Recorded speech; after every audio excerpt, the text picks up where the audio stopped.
Hey there, Major Anxiety, and welcome to episode 20 of Sigric Morgan's Paleic Warrior Story. I have installed a new mod called Diplomacy for this playthrough because I needed to have access to some changes in the way that this story progressed, and the core mechanics of the game don't really allow that story to unfold in a timely manner.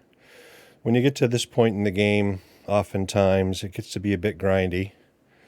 I mean, I'm at the point now where I probably should make my own kingdom and move on, but for this story, Sigric Morgan is a loyal Paulician. I mean, he's a Paulician noble by birth, even though he lived in poverty as a young child and young man. But he's true blue Paulician, so the thought of forming his own kingdom, that's just not going to happen, I don't think, in his story. So we needed some other options. Obron the Pretender, the head of the Paulician generals, has basically taken over the entire kingdom since King Harold died early on, when Sigric was a very young man and a brand new vassal. And he's just a little bit older than Sigric is, so waiting for him to die of old age to try to get another vote for the Paulician kingdom is just, it's a patient man's game. But the reality of it is, and I'm going to show this to you shortly, the Paulician generals are the absolute weakest clan in the whole thing. Now, they're added in by the Calradia Expanded Kingdoms mod. And essentially, I think if Obron were to be killed in battle, should he ever actually set foot outside of his castles and fight, and or was actually present on the battlefield instead of being taken prisoner in the very first conflict of a new war, and spending his time in the dungeon of the faction we're fighting.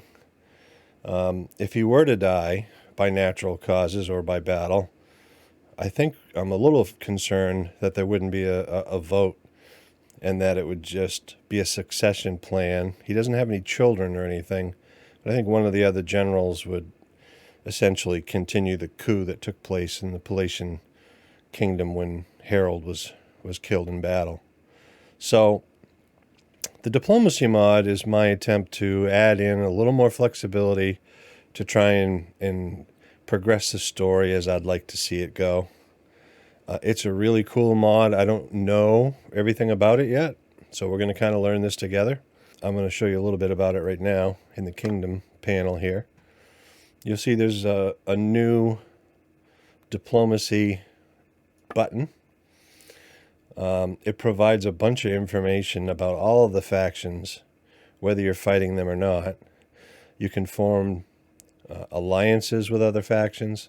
You can form non-aggression pacts with other factions.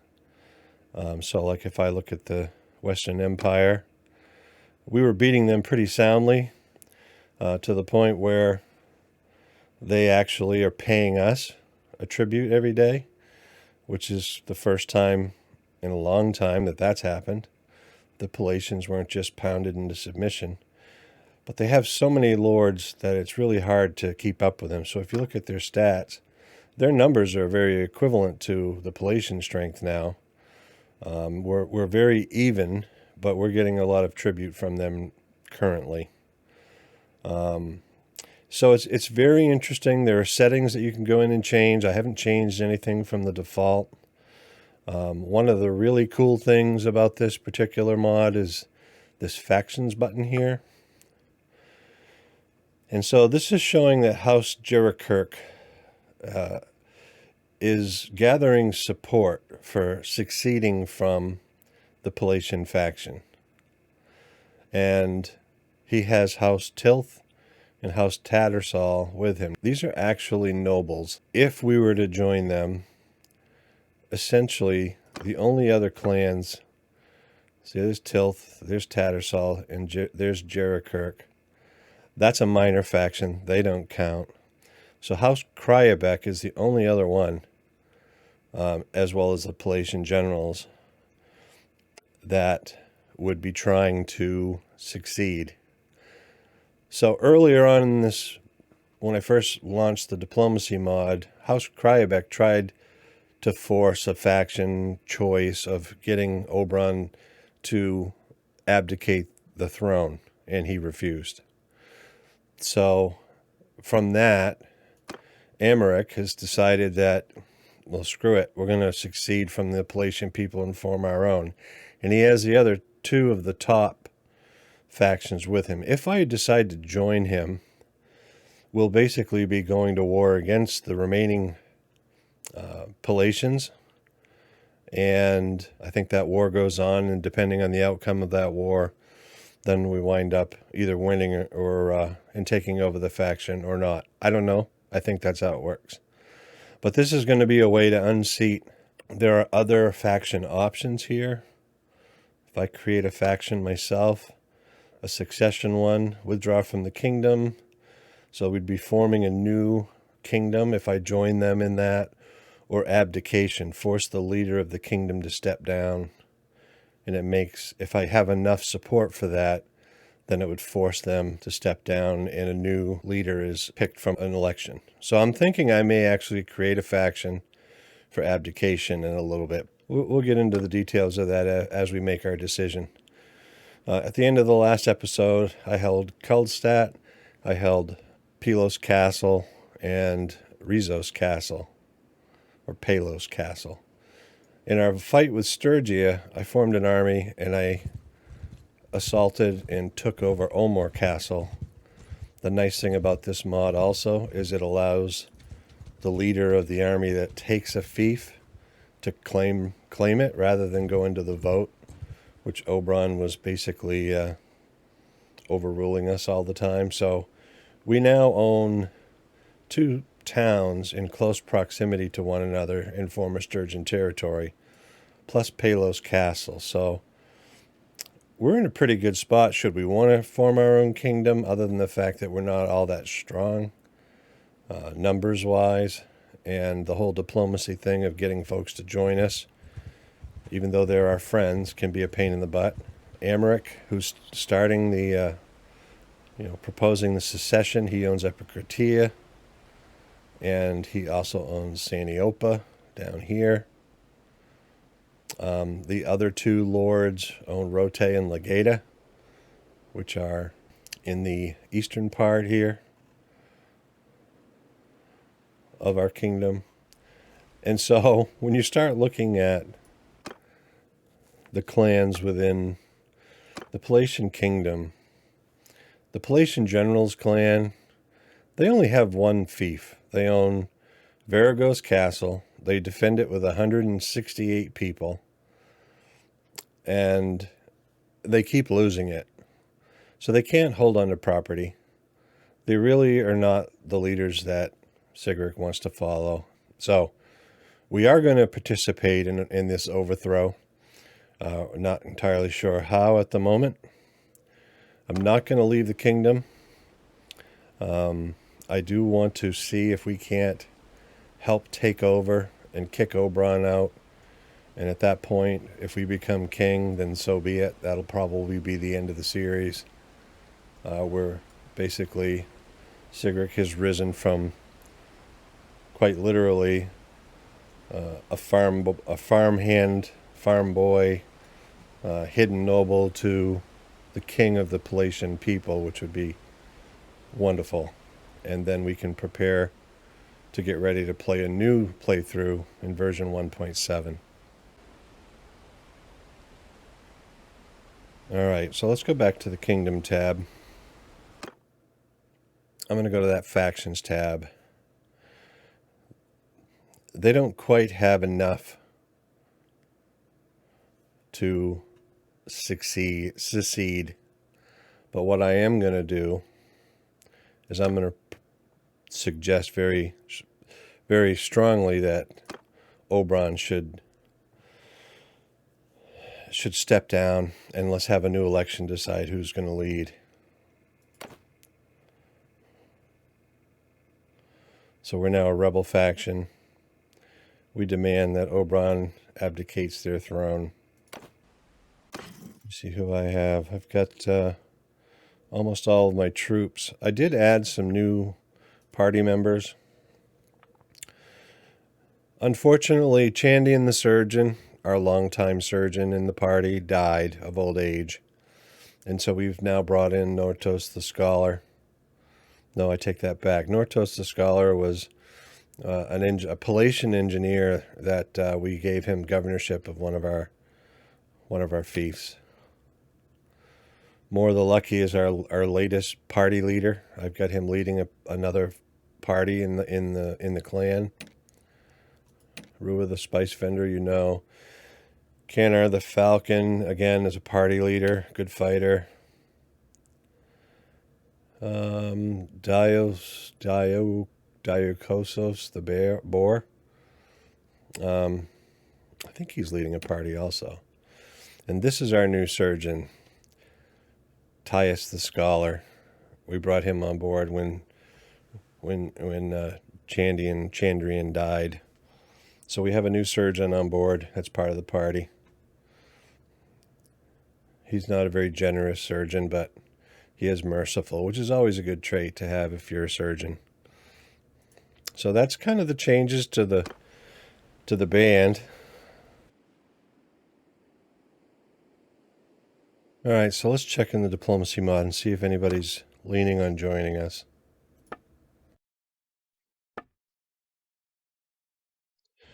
All right, we're still gathering support. The other nice thing about this particular mod is that you can go to, say, I can go to the clan here. I can go to House Cryabek, and then I can see Elias here. I can send messengers to go and talk to other folks. So I'm going to send a messenger to go talk to Elias. And this saves you a lot of time running around the map, going to the encyclopedia, finding out where they were last seen, which really is just busy time. And so within 3 days, I get a messenger that arrives to her, and I can have a conversation. Hello, Elias. There's something I'd like to discuss. So I can't do anything other than like trade items. Let's see if she'll take a... I'm just going to gift her a camel. Nothing says I love you like gifting someone a camel.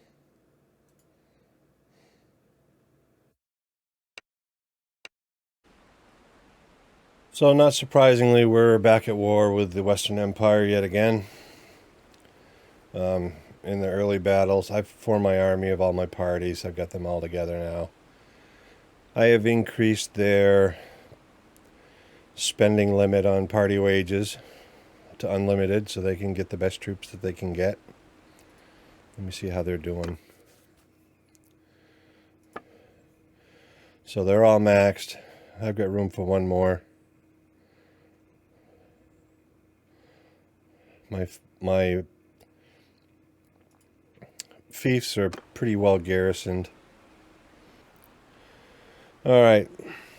So let's take a look real quick at the, now that Obron's in prison yet again. Let's look at the factions here. So House Jerichurk has lost the support of the other factions to secede from the Palatines, which I really don't want to.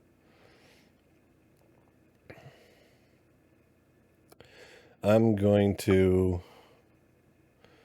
go back to the abdication, and I'm going to start that rebel faction, the Morgan conspiracy, and I want to get some support there. Right now, the kingdom is more powerful than me, but maybe if this battle goes badly, then I can get some others to join me. So the other thing the diplomacy mod does is it gives you this war thing up here at the top of the screen, this little counter kind of deal, which tells you the current war exhaustion rates, which is kind of a feature in here as well.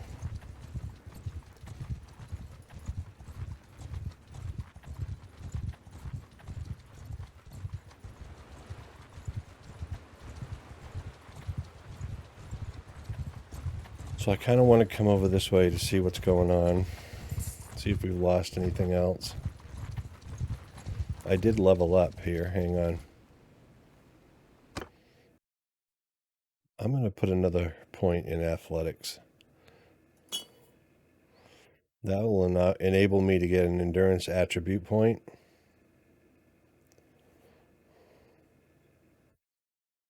Anytime you can gain an attribute point, that's a good thing.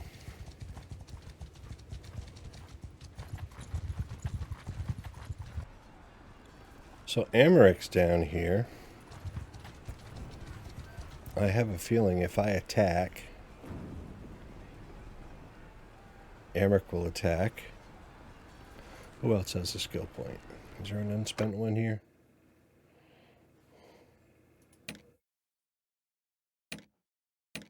Someone has one.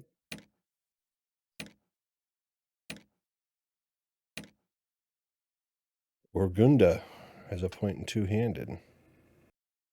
Wood chopper. Okay.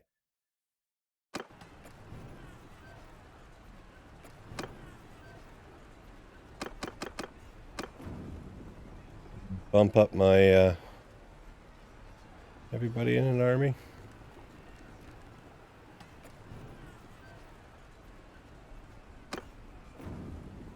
All right.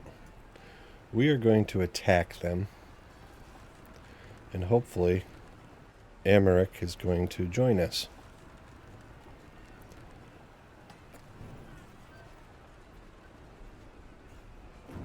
I'm going to pause for a minute. I'm just going to let them weaken a little bit.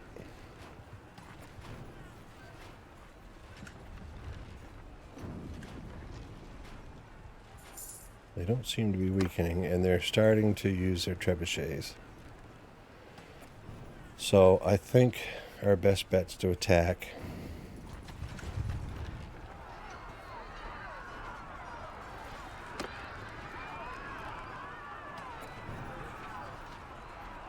We have a very large battle. Don't forget, Saniopa is the town that was closest to Sigric's birthplace. So these are his folks he's defending. All right, so we're moving the army up forward because they're in a defensive position. I've got my archers and infantry in formation. I don't want to go too far ahead because I don't know exactly where these guys spawned. They do have a ton of horse archers and cavalry. So I'm going to have my infantry go into a square and my archers behind them. I've got a portion of my cavalry with me.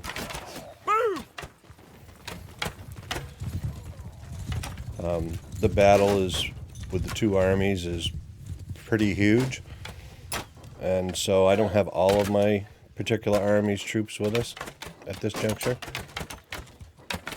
but they'll be coming in as reinforcements as the battle unfolds. Listen up! Infantry! So I'd like to kind of lure their horse archers down here and kill them. Forward! But let me get everybody in position first.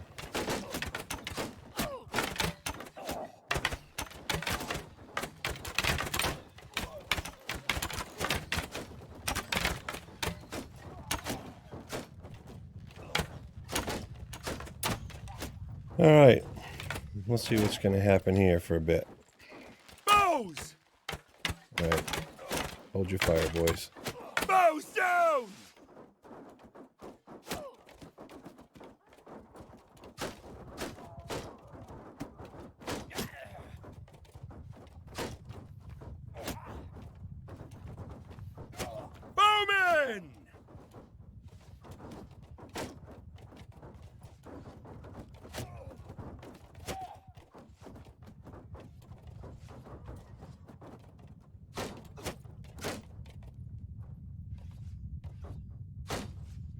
I want to kind of have them hold their fire until they get some valid targets so we're not wasting arrows here. And then have them unleash a volley all at the same time. I don't think all of them can see either, so let me move them up. Pick your targets! Soldiers!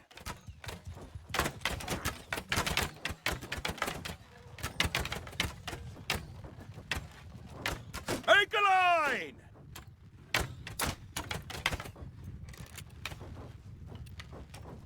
Footmen! Form a wall!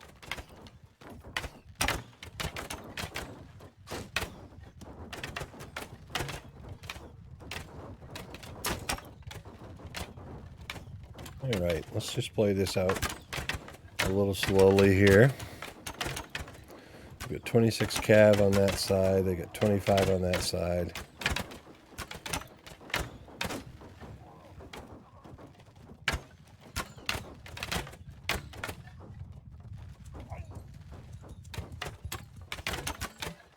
Horse! Stick to me! You guys come with me. Let's go pick a fight.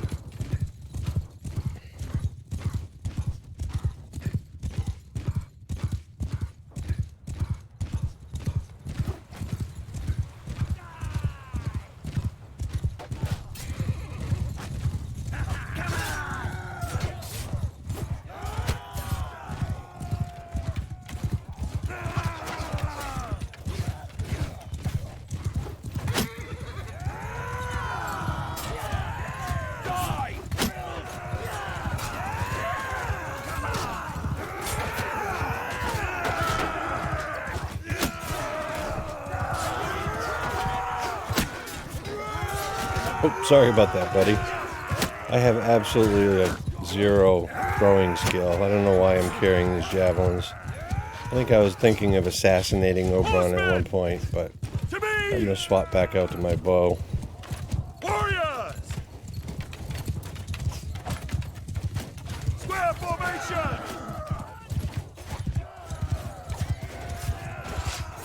Alright, cavalry's running amok through my element.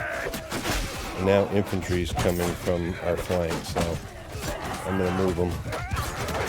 Going to move my forces here. Infantry! Move out! Side by side!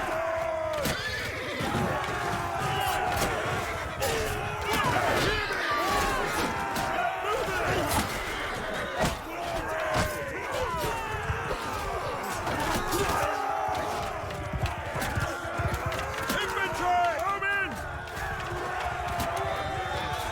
Get moving! Die, you bastard!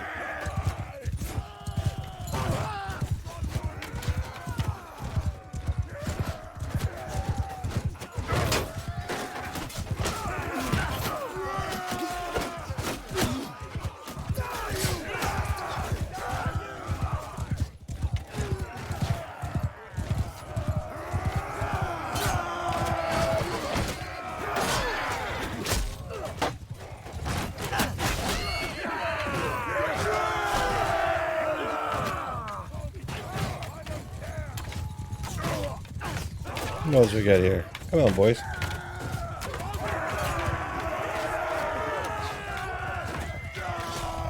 Reinforcements from both sides are starting to stream in. Man, hear me! Move out! And we are a little bit ahead, but it's close. Much more close than I would want it to be.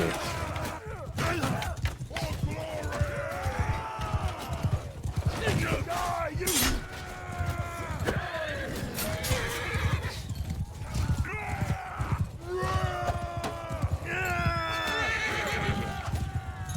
Die, you bastard! Really need to deal with all this cavalry.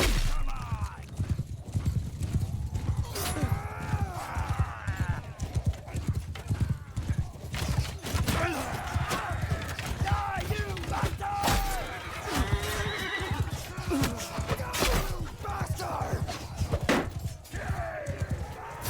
Man, there's cavalry everywhere here.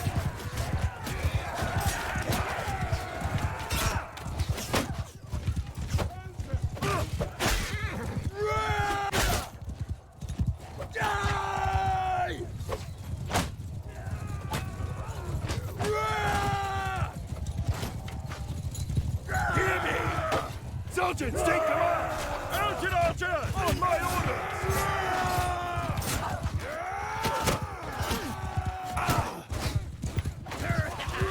Some of my mounted archers finally spawned in.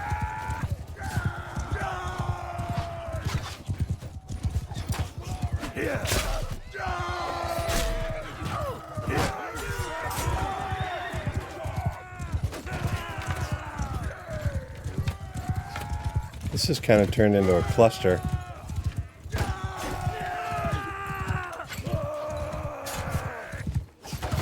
It's time to consolidate my troops. Listen up! Boys, I want you to all come here. Onward! Infantry, I want you to go in there.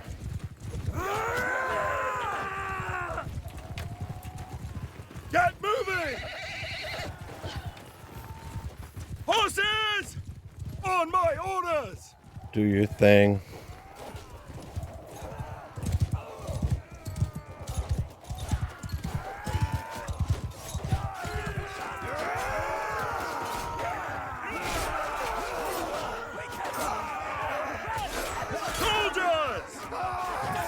And then I want you guys to go ahead and advance. Same with archers.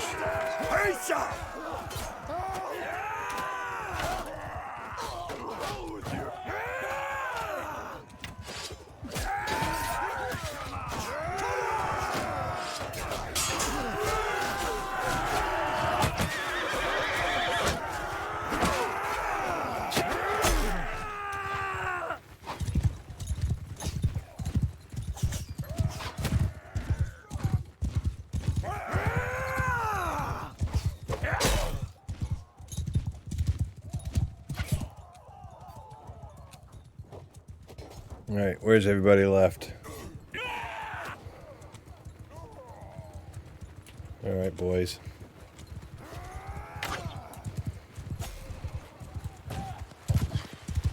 It's all over but the cleanup, so I'm just gonna fast forward to the end. That's a major victory. Good job.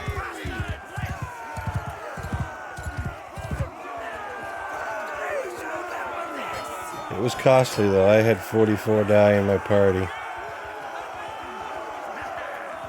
Mostly my infantry.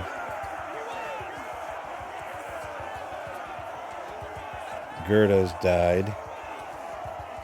And she was Paleic. She was actually a House Paleic. That's too bad.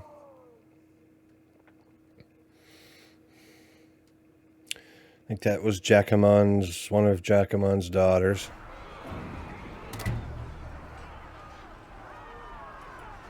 You're welcome. Lemos, you're going to jail. So I need 44. And it looks like I need a pretty good bit of everything here.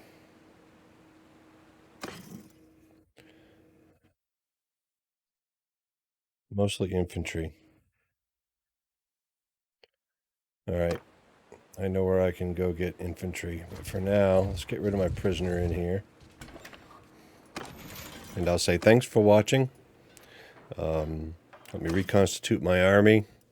Get set up for some new battles. And we'll continue this effort to kick Obron to the curb. Like, subscribe, notify, leave a comment. Thank you very much.